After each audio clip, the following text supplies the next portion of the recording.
$62 billion US. Let's cross over now to our correspondent based in Hanoi, Tung No. Good afternoon, Tung. You've talked to many people in Vietnam, and the majority have showed support for President Trump for another term in office. Why would that be so?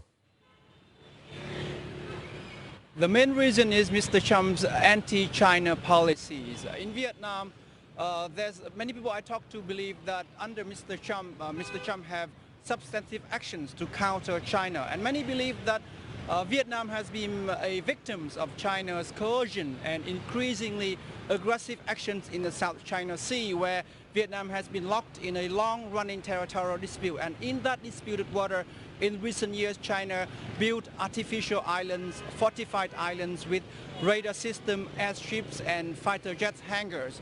And Chinese ships rammed and sank Vietnamese fishing boats, killed Vietnamese fishermen, and also Chinese fish disrupted Vietnam's oil and gas operations in the South China Sea, where Vietnam has been doing so for decades. So many locals I talk to believe that with Mr. Trump in the White House, Vietnam would have a strong and powerful friend, the U.S., who have substantive actions against China, and that would help Vietnam to stand up against China and to defend its interests when it comes to territorial dispute in the South China Sea. So that might be, the view on the ground, the man on the street. But what about the government itself and officials from the government who, have to deal with, bilateral relations? I mean, who would they rather see in the White House? Would it be aligned with the people on the street? Some officials I talked to in Hanoi say that if Mr. Trump will be re-elected as the U.S. president, Vietnam will be in a strategic favorable position. Because in the U.S.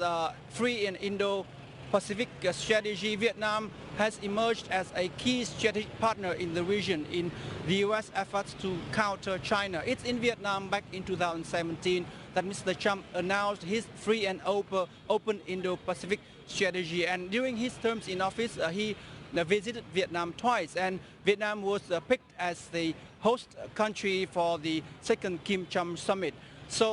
But regardless of who will be in the office in the White House, observers believe that the momentum between U.S. and Vietnam will be continued, and the warming ties will be continued to be strengthened, particularly on the security and defense against the backdrop of China's rise in the region. Hanoi, Tung, thank you very much for getting us that latest view on the ground there from Hanoi. That was Tung No. Right, we're going to switch gears now and talk about the implications for the market. I mean, the